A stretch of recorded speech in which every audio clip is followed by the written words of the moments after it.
Notre univers regorge de choses à la fois fascinantes et terrifiantes. Tu connais déjà les quasars, les trous noirs, la matière noire, tout ça, mais as-tu déjà entendu parler des horreurs de l'espace? Ça te dirait de visiter les mondes les plus bizarres du cosmos? Ce n'est pas moi qui ai fait cette liste, mais la NASA elle-même. Bienvenue dans la galaxie des horreurs, l'impressionnante collection horrifique de la NASA. Accompagne-moi à la découverte de quelques-unes de ces planètes et dis-moi ensuite laquelle t'aura semblé la plus effrayante. N'oublie pas d'attacher ta ceinture. Notre première destination est une géante gazeuse appelée TRES-2b. Elle est située à 750 années-lumière de nous. Si nous utilisions un vaisseau spatial ordinaire, il nous faudrait environ 10 millions d'années pour nous y rendre. TRES-2b est en orbite autour d'une naine jaune, une étoile semblable à notre Soleil.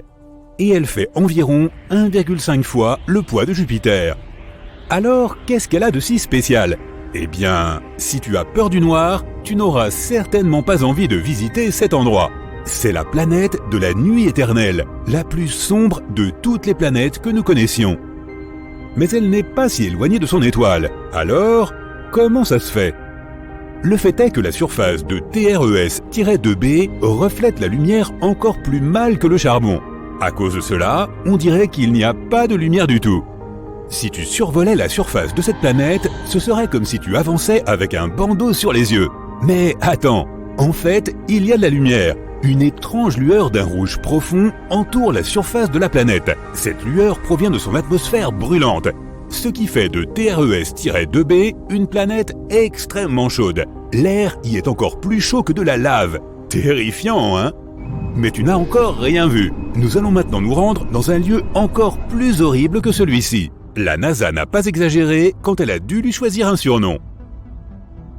Cette fois, il ne s'agit pas seulement d'une planète, mais de 3 à la fois. Elles sont également situées assez loin, à 2300 années-lumière du Soleil. Il nous faudrait environ 35 millions d'années pour les atteindre en navette. Toutes ces planètes se trouvent dans la constellation de la Vierge et elles sont toutes extrêmement légères, beaucoup plus légères que la Terre. Ces 3 exoplanètes s'appellent Poltergeist, Draugr et Phobétor. Sympa comme nom, hein ? C'est parce que chacune de ces planètes est sur le point de devenir un fantôme. Leur particularité, c'est qu'elles ne tournent pas autour d'une étoile, mais autour d'un pulsar. Les pulsars sont des étoiles à neutrons en rotation dont le champ magnétique est extrêmement puissant. Pour le dire simplement, ce sont des étoiles qui, un jour, ont explosé. Après leur explosion, elles se sont mises à émettre un signal périodique très rapide. En effet, l'étoile tourne sur elle-même à une vitesse inimaginable, plusieurs milliers de rotations par seconde. En même temps, elles émettent un fort rayonnement électromagnétique qui affecte tout ce qui se trouve autour d'elles. Tu as donc probablement déjà deviné ce qui est en train d'arriver à nos planètes zombies. Elles sont lentement et progressivement détruites sous l'influence gigantesque de ces radiations. Un jour, elles disparaîtront sans laisser de traces. Des planètes fantômes en orbite autour d'une morte vivante ? Oui, l'appellation de monde des zombies est tout à fait appropriée. Il n'est pas non plus surprenant que les scientifiques aient surnommé ce pulsar la Liche. Son nom officiel est pour sa part très long. Au moins, on peut dire qu'elle se serre les coudes avant de disparaître pour toujours. Cette planète porte aussi un nom super long, alors un peu de patience. HD-18973b. Cette géante gazeuse se trouve à 65 années-lumière de nous. Il nous faudrait environ 1 million d'années pour y arriver à bord de notre vaisseau spatial. La masse de cette planète est légèrement plus importante que celle de Jupiter, et elle tourne autour de son étoile, une naine orange, toute seule. À première vue, elle te semblera tout ce qu'il y a de plus sympathique. Une jolie couleur bleue et des spirales à la surface. Ça ressemble un peu à un ciel d'été, ou encore à l'écume des vagues dans l'océan, tu ne trouves pas ? Mais les apparences sont vraiment trompeuses, mon ami. Cette planète doit sa jolie couleur bleu cobalt à son atmosphère brumeuse et brûlante. Elle contient des grains de silicate qui se condensent sous l'effet de la chaleur. En d'autres termes, les nuages de cette planète pleuvent du verre. Oui, il y pleut des morceaux de verre brûlants. Et si cela ne suffisait pas, les vents font rage à la surface et ils se déplacent à une vitesse de 8690 km par seconde. Juste pour comparer, le vent le plus rapide jamais enregistré sur Terre avait une vitesse de 408 km/h, soit environ 20 fois moins fort. Et à cause de cela, des centaines de milliers d'éclats de verre sont à tout moment projetés horizontalement sur toute la surface de la planète à une vitesse vertigineuse. Malheur à celui qui essaierait d'atterrir ici. Mais ce n'est pas là le seul exemple de pluies étranges dans notre univers. Par exemple, il pleut du fer fondu sur la planète Dimidium. Ou prenons ce qu'on appelle les planètes de carbone. Leur existence n'a pas encore été prouvée, mais si elles existent vraiment, elles seraient couvertes de milliers de nuages noirs et toxiques, et il y pleuvrait des hydrocarbures ainsi que de l'asphalte liquide brûlant. Et toutes ces gouttes de pluie exploseraient en atteignant la surface. Rien de spécial, n'est-ce pas? La planète suivante, par contre, est vraiment très étrange. Elle ne se contentait pas de tourner autour de son étoile, elle vivait à l'intérieur. Ce miracle cosmique s'appelle KOI 55b ou Kepler 70b. Cette planète se trouve très loin de nous, à 4000 années-lumière. Il faudrait environ 70 millions d'années à notre vaisseau spatial pour nous y emmener. Elle est 2 fois plus légère que la Terre et effectue une révolution complète autour de son étoile en seulement 2 heures. Il y a longtemps, c'était une planète ordinaire semblable à la Terre et de la taille de Jupiter. Elle tournait paisiblement autour de son étoile naine rouge, KOI 55. Mais tout a changé il y a environ 700 millions d'années. Tu as peut-être entendu dire que dans quelques milliards d'années, notre Soleil commencerait à grossir et deviendrait énorme, absorbant tout sur son passage. C'est le destin des naines rouges. Tôt ou tard, elles prennent de l'ampleur et se transforment en des géantes bleues incroyablement chaudes. Et c'est exactement ce qui s'est produit avec KOI 55. Cette étoile a commencé à augmenter en taille et à se réchauffer, se transformant progressivement en une géante bleu-blanc. Elle était prête à dévorer ses planètes les plus proches. Mais KOI 55b ne s'en est pas soucié. Lorsque l'étoile l'a atteinte, cette planète s'est simplement installée à l'intérieur. En outre, après un certain temps, elle a même fini par quitter son étoile, se plaçant simplement sur une nouvelle orbite.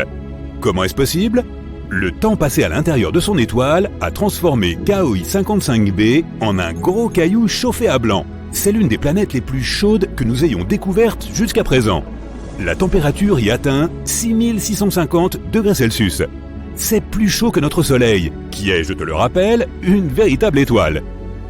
Et inexplicablement, son existence se poursuit comme si de rien n'était. Malheureusement, tôt ou tard, la planète finira par disparaître. Elle s'évapore lentement en raison de son atmosphère incandescente. Mais quand même, elle aura survécu à son voyage au travers de l'étoile. Ce qui est loin d'être une prouesse ordinaire, c'est le moins qu'on puisse dire. Quelle force de volonté! Cependant, toutes les planètes n'ont pas autant de chance. Certaines se voient graduellement détruites par leur étoile. Cette dernière planète est tristement solitaire. Elle est située à 870 années-lumière de nous. Notre voyage en vaisseau prendrait environ 25 millions d'années. La masse de cette planète est environ 1,5 fois plus importante que celle de Jupiter. C'est un endroit aussi triste que sombre. Cette géante gazeuse condamnée, qui ressemble beaucoup à Jupiter, tourne autour de son étoile toute seule. En même temps, elle est située si près de son astre que sa période orbitale ne dure qu'1 jour.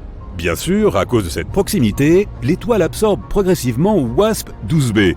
Sa chaleur intense détruit et dévore lentement l'atmosphère de la planète. Il ne lui reste qu'environ 10 millions d'années. Mais voici quelque chose d'encore plus intéressant. À cause d'un rare phénomène d'étirement, WASP-12b a désormais la forme d'un œuf. Elle ne ressemble même plus à une vraie planète. Et elle est aussi très chaude. La température de surface de cette géante gazeuse est de 2204 degrés Celsius. De plus, un spectrographe des origines cosmiques, ou SOC en abrégé, a découvert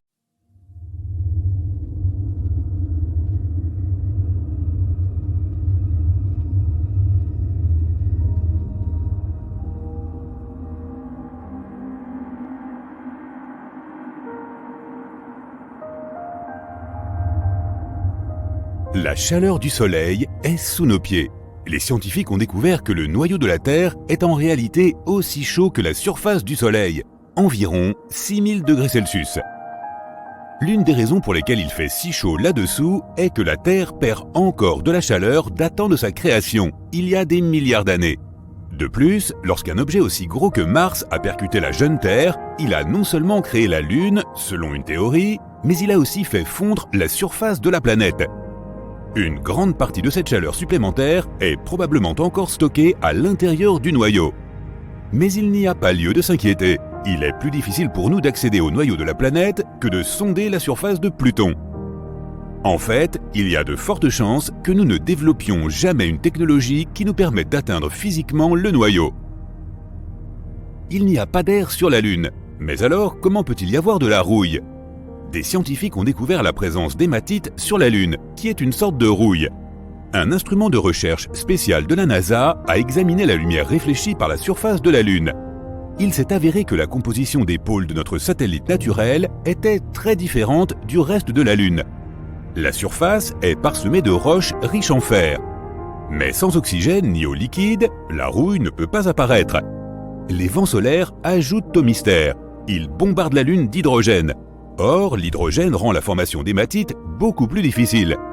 Même si la Lune n'a pas d'atmosphère, elle a toujours des traces d'oxygène. Sa source est la haute atmosphère de notre planète.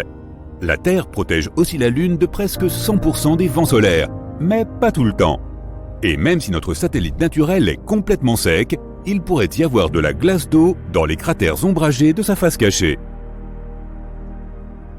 Une journée sur Uranus dure 17 heures, 14 minutes et 24 secondes. Mais la planète a une inclinaison d'environ 98 degrés, et cela fait qu'une saison sur la géante gazeuse dure 21 années terrestres. Mars a 2 lunes, Phobos et Deimos.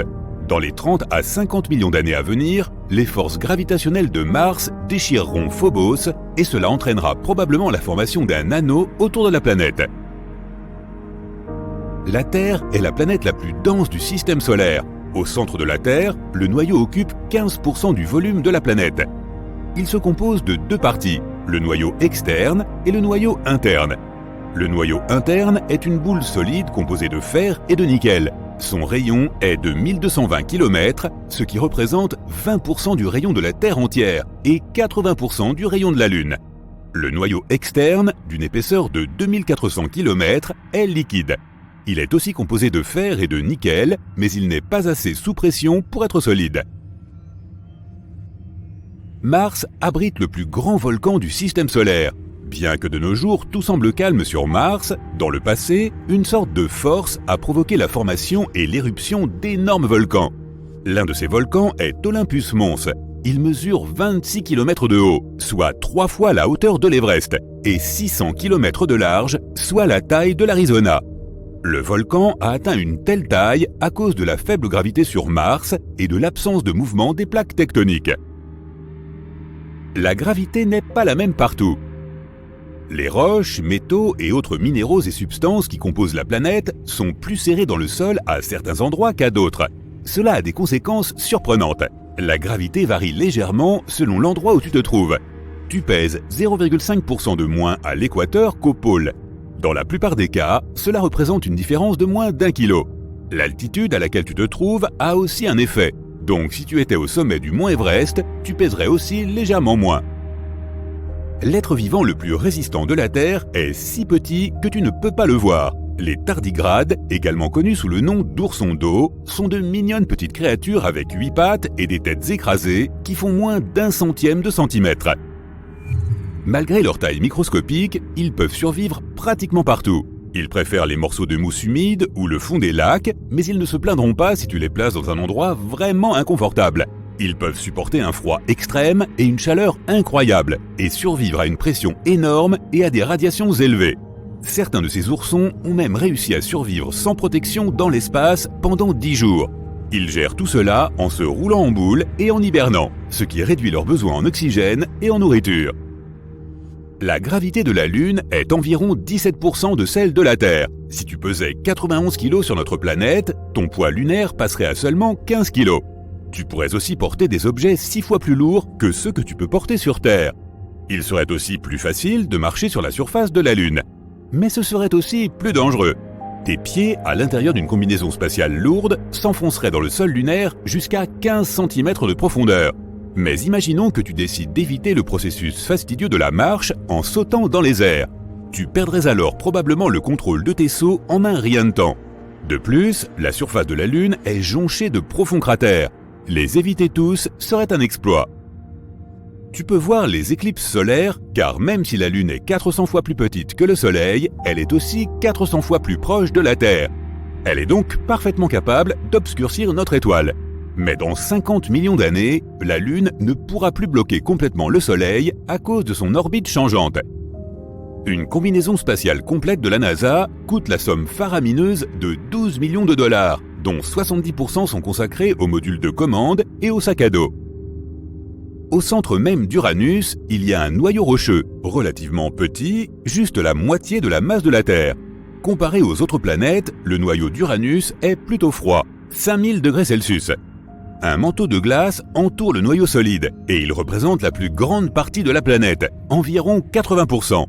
Mais ce n'est pas la glace à laquelle tu pourrais penser. C'est un fluide chaud et dense composé d'eau, de glace d'ammoniac et de méthane, parfois appelé océan d'eau et d'ammoniac. L'atmosphère d'Uranus est principalement composée d'hydrogène et d'hélium, mais elle a cette teinte bleu-vert à cause du gaz méthane qui absorbe la lumière rouge. L'océan sur Jupiter est plus grand que tous les autres du système solaire, mais contrairement aux océans de la Terre, il n'est pas fait d'eau, mais d'hydrogène métallique.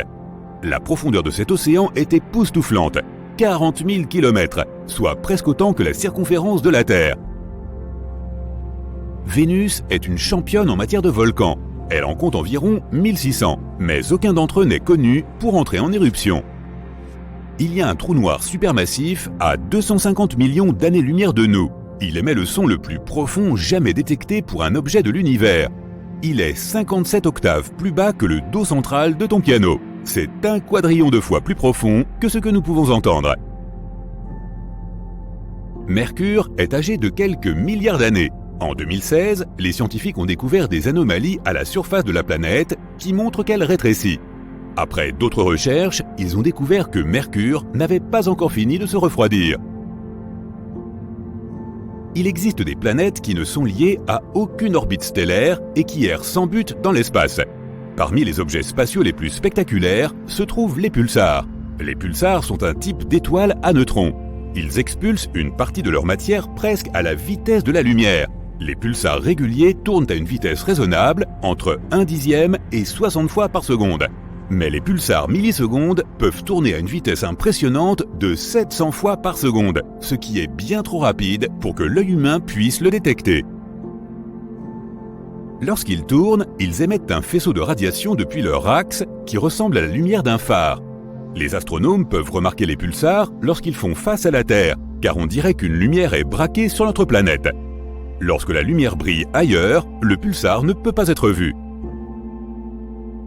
Notre Soleil est incroyablement massif. Tu veux une preuve ?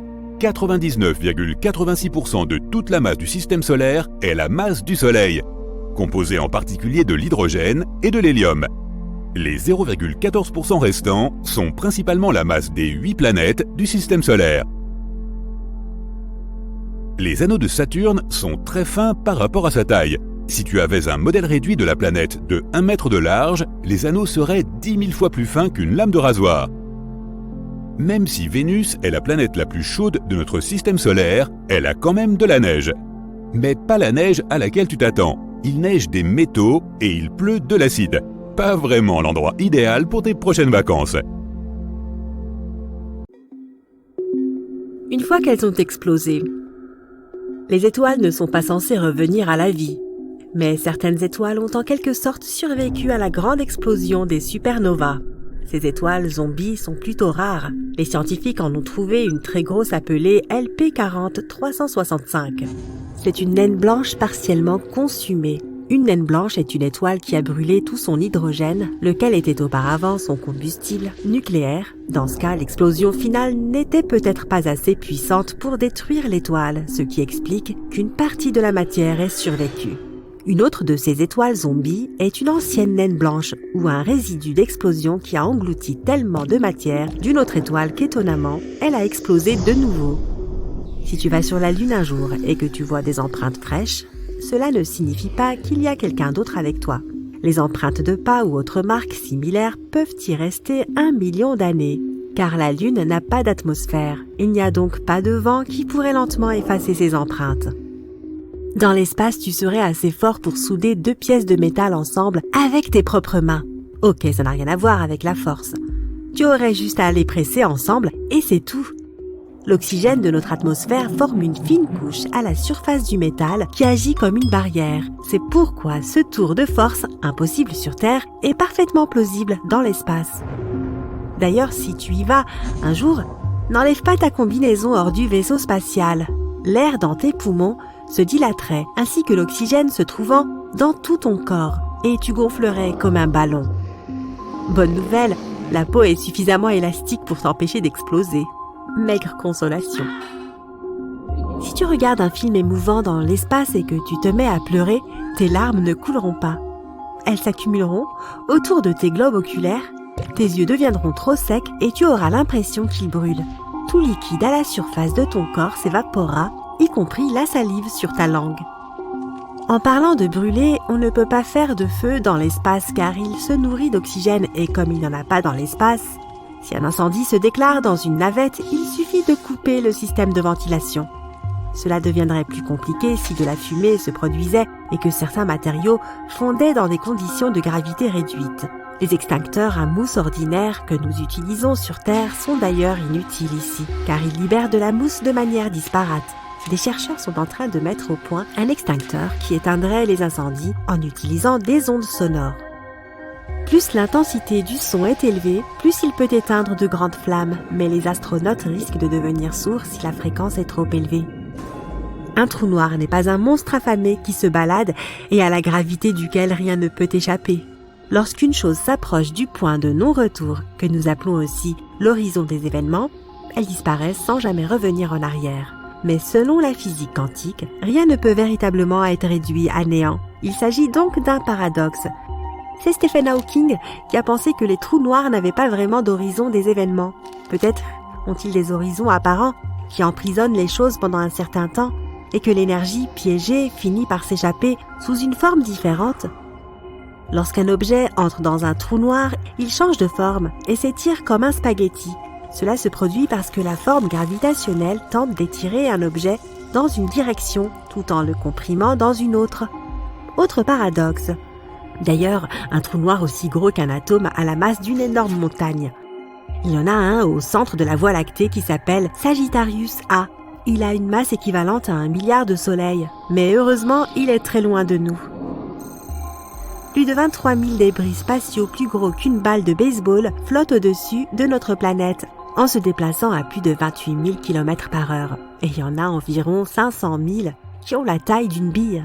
Les déchets spatiaux sont généralement des débris composés de particules naturelles appelées météoroïdes et de particules artificielles, comme celles que nous fabriquons sur Terre. Les météoroïdes tournent en orbite autour du Soleil, alors que la majorité des débris d'origine humaine sont en orbite autour de la Terre. Nous avons lancé environ 9000 engins spatiaux de par le monde, satellites ou fusées. Même les plus petits morceaux peuvent endommager un engin spatial avec des vitesses aussi élevées. Galaxies, planètes, comètes, astéroïdes, étoiles. Les corps célestes sont des choses que nous pouvons réellement voir dans l'espace, mais ils représentent moins de 5% de l'univers total. La matière noire, l'un des plus grands mystères de l'espace, est le nom que nous utilisons pour désigner toute la masse de l'univers qui nous est encore invisible. Elle pourrait constituer 25% de l'univers. L'énergie noire constitue le reste des 70% de l'univers. Les scientifiques ne savent pas grand-chose à son sujet, mais ils pensent que l'énergie noire pourrait être à l'origine de l'expansion croissante de l'univers, tandis que la matière noire la ralentit. La matière noire n'interagit ni avec nous ni avec elle-même. Si c'était le cas, nous trouverions des galaxies de matière noire, des planètes de matière noire ou d'autres objets de ce type. Les astronomes ont trouvé par hasard le plus grand trou que nous ayons jamais vu dans l'univers. Il s'agit du vide géant qui s'étend sur 1 milliard d'années-lumière. L'un des membres de l'équipe s'ennuyait et a voulu voir comment les choses se passaient dans la direction du point froid. Il s'agit d'une anomalie dans la carte du fond diffus cosmologique ou FDC. C'est une faible lueur qui tombe sur notre planète depuis différentes directions et qui remplit l'univers. Elle traverse l'espace depuis près de 14 milliards d'années, comme la rémanence qui s'est produite après le Big Bang. Mais au lieu du FDC, ils ont réalisé qu'il y avait une zone immense, beaucoup plus froide que ce à quoi ils s'attendaient. L'équipe a tenté de chercher des signaux radio, mais en vain. Cela signifie qu'il n'y a ni galaxie, ni amas cosmique, et à cause de ce froid, il n'y a pas non plus de matière noire ni de matière tout court. Donc le vide géant est juste vide, et les chercheurs pensent qu'il pourrait être constitué d'énergie noire. La lumière peut tout de même le traverser, et ce n'est pas la seule zone vide de l'espace, mais c'est la plus grande connue. La zone autour d'une étoile est habitable lorsqu'elle n'est ni trop froide ni trop chaude pour trouver de l'eau liquide sur les planètes environnantes. Imaginons que notre planète se trouve là où est Pluton. Étant trop loin du Soleil, nos océans et notre atmosphère seraient gelés. Mais si la Terre était à la place de Mercure, nous serions trop proches du Soleil et l'eau de notre planète s'évaporerait. Une telle zone habitable est appelée la zone boucle d'or. C'est là où se trouvent les planètes potentiellement capables d'héberger la vie à leur surface. Mais Europe, une des lunes de Jupiter, brise cette règle. Elle est en dehors de la zone habitable, mais elle est quand même suffisamment chaude. Pas directement grâce au Soleil, mais grâce à Jupiter et ses lunes qui pompent leur énergie en direction d'Europe. Cette dernière change de forme quand elle tourne autour de Jupiter, un peu comme les marées qui montent et descendent sur notre planète. L'eau sur Terre change de forme en réponse à la force de marée lunaire. Quand cela se produit avec un objet solide, cela crée une tension chez ce dernier, pompant ainsi de l'énergie vers lui. C'est comme jouer au tennis. À chaque fois que tu frappes la balle, elle se déforme et s'échauffe. La surface d'Europe est gelée, mais il y a des fissures dans la glace. On peut voir des crêtes dans cette glace, là où il y a des fissures. Ensuite, ces morceaux de glace se déplacent et gèlent de nouveau. Tu verrais une chose similaire si tu pouvais survoler l'océan Arctique en hiver. D'immenses couches de glace se brisent et regèlent constamment. Donc, Europe ne peut pas être complètement gelée. Les scientifiques pensent qu'il pourrait y avoir un océan d'eau liquide sous sa surface glacée. Europe n'est d'ailleurs pas la seule lune concernée. Une autre lune de Jupiter, Io, est également chaude à cause de cette même force, mais elle contient également des volcans qui sont constamment en éruption. Le Soleil n'est donc pas le seul à réchauffer les corps spatiaux et à leur fournir de l'énergie. De nombreux experts s'accordent à dire que l'univers pourrait toucher à sa fin d'ici 3 à 22 milliards d'années. Il est en expansion constante, ce qui signifie qu'il s'est formé à partir d'un état compact. S'il a un début, il aura probablement aussi une fin. Une théorie populaire affirme que son expansion va ralentir et que la gravité reprendra le dessus et le fera rétrécir, menant tout au chaos le plus complet. Galaxies, étoiles, planètes et corps célestes entreront en collision et se détruiront les uns les autres. C'est comme un Big Bang inversé, sauf que cette fois, tout sera comprimé. Eh bien, sur cette note joyeuse, je vous souhaite à tous de voir la vie du côté le plus sympa.